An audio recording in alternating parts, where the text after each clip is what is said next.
After considering the matter carefully, Tip decided that the best place to locate Jack would be at the bend in the road, a little way from the house. So he started to carry his man there, but found him heavy and rather awkward to handle.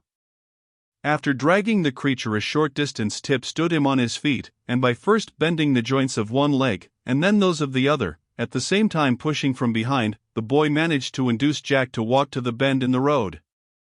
It was not accomplished without a few tumbles, and Tip really worked harder than he ever had in the fields or forest, but a love of mischief urged him on, and it pleased him to test the cleverness of his workmanship. "Jack's all right, and works fine," he said to himself, panting with the unusual exertion. But just then he discovered the man's left arm had fallen off in the journey, so he went back to find it, and afterward, by whittling a new and stouter pin for the shoulder joint, he repaired the injury so successfully that the arm was stronger than before. Tip also noticed that Jack's pumpkin head had twisted around until it faced his back, but this was easily remedied.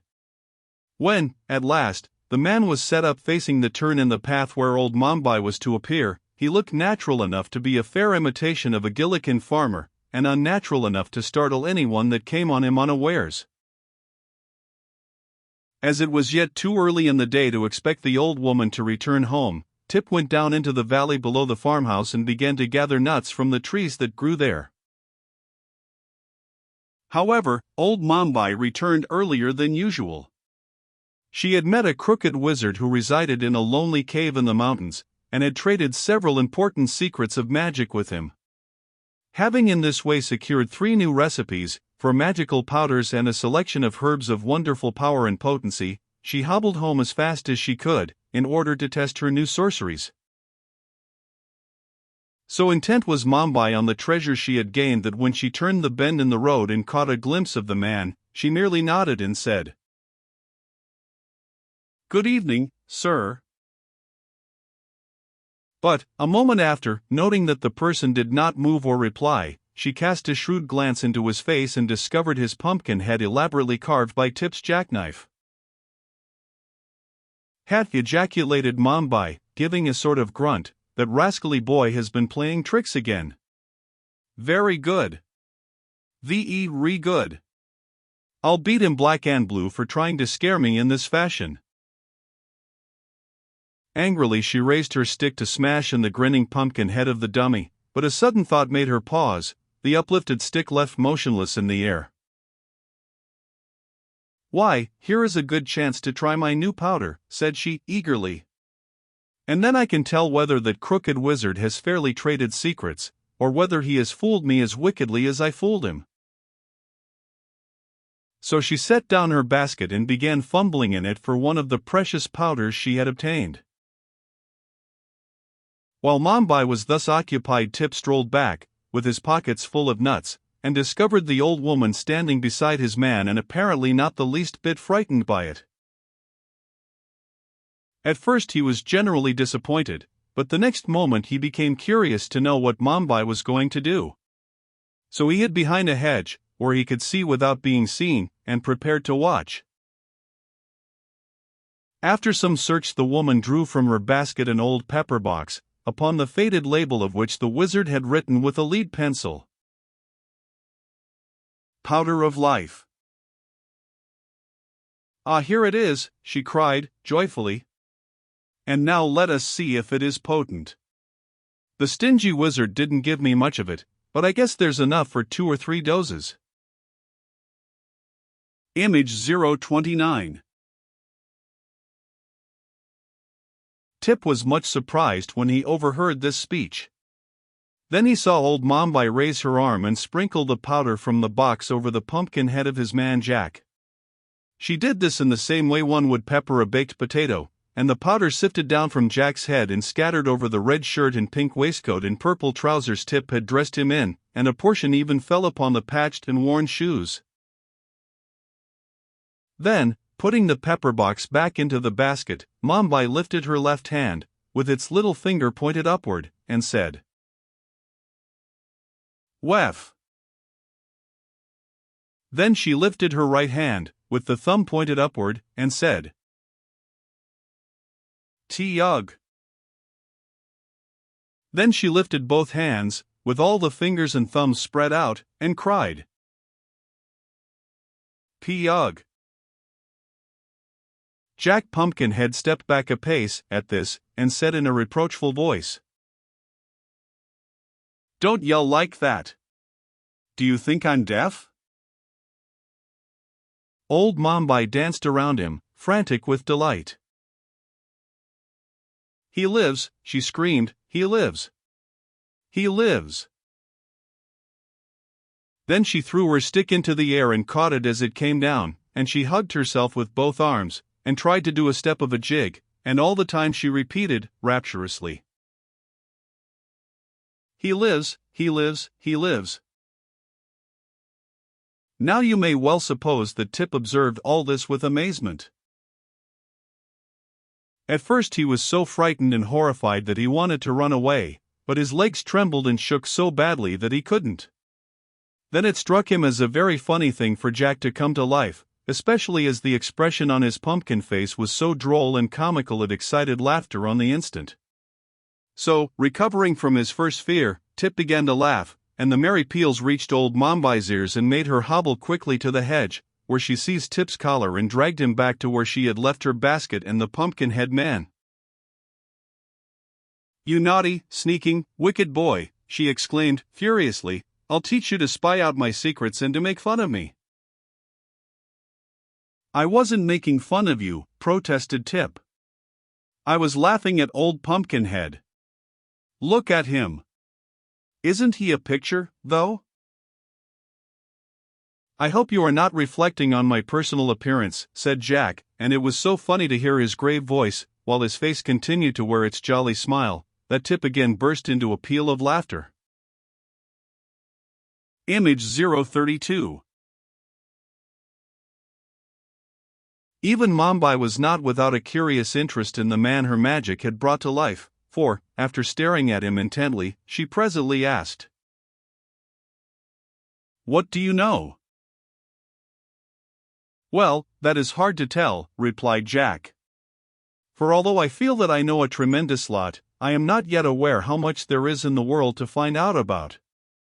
It will take me a little time to discover whether I am very wise or very foolish." "To be sure," said Mombi, thoughtfully. "But what are you going to do with him, now he is alive?" asked Tip, wondering.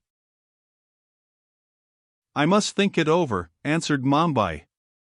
"But we must get home at once, for it is growing dark. Help the Pumpkinhead to walk." "Never mind me," said Jack, "I can walk as well as you can.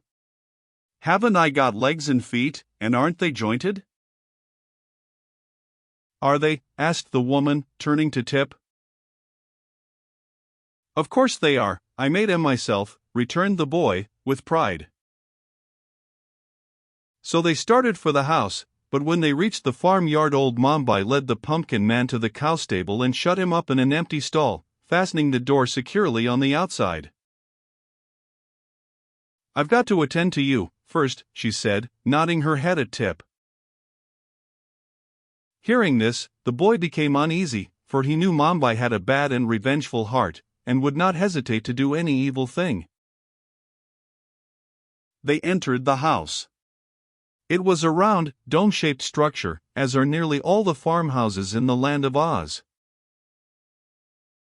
Mombi bade the boy light a candle, while she put her basket in a cupboard and hung her cloak on a peg. Tip obeyed quickly, for he was afraid of her. After the candle had been lighted, Mombi ordered him to build a fire in the hearth, and while Tip was thus engaged the old woman ate her supper. When the flames began to crackle, the boy came to her and asked a share of the bread and cheese, but Mombi refused him. "I'm hungry," said Tip, in a sulky tone. "You won't be hungry long," replied Mombi, with a grim look. The boy didn't like this speech, for it sounded like a threat, but he happened to remember he had nuts in his pocket, so he cracked some of those and ate them while the woman rose, shook the crumbs from her apron, and hung above the fire a small black kettle.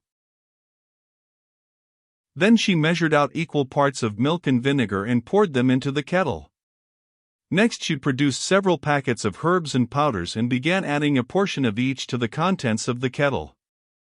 Occasionally she would draw near the candle and read from a yellow paper the recipe of the mess she was concocting. As Tip watched her, his uneasiness increased. "What is that for?" he asked. "For you," returned Mombi, briefly. Tip wriggled around upon his stool and stared a while at the kettle, which was beginning to bubble. Then he would glance at the stern and wrinkled features of the witch and wish he were any place but in that dim and smoky kitchen, or even the shadows cast by the candle upon the wall were enough to give one the horrors.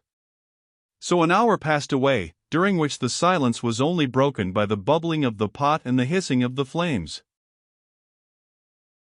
Finally, Tip spoke again. "Have I got to drink that stuff?" he asked, nodding toward the pot. "Yes," said Mombi.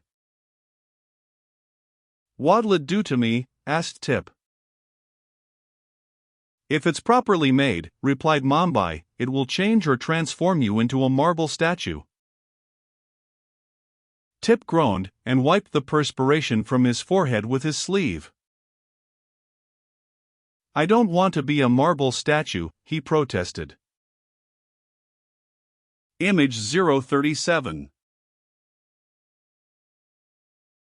"That doesn't matter, I want you to be one," said the old woman, looking at him severely.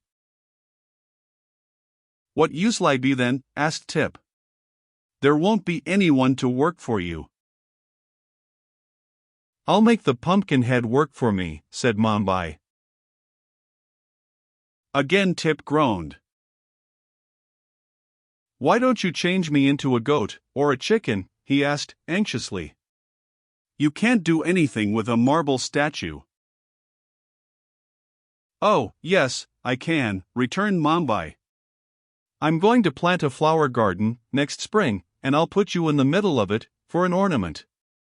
I wonder I haven't thought of that before, you've been a bother to me for years." At this terrible speech Tip felt the beads of perspiration starting all over his body, but he sat still and shivered and looked anxiously at the kettle. "Perhaps it won't work," he muttered, in a voice that sounded weak and discouraged. "Oh, I think it will," answered Mombi, cheerfully. "I seldom make a mistake." Again there was a period of silence, a silence so long and gloomy that when Mombi finally lifted the kettle from the fire it was close to midnight. "You cannot drink it until it has become quite cold," announced the old witch, for in spite of the law she had acknowledged practicing witchcraft. "We must both go to bed now, and at daybreak I will call you and at once complete your transformation into a marble statue." With this she hobbled into her room, bearing the steaming kettle with her, and Tip heard her close and lock the door. The boy did not go to bed, as he had been commanded to do, but still sat glaring at the embers of the dying fire. Image 038. Image 039.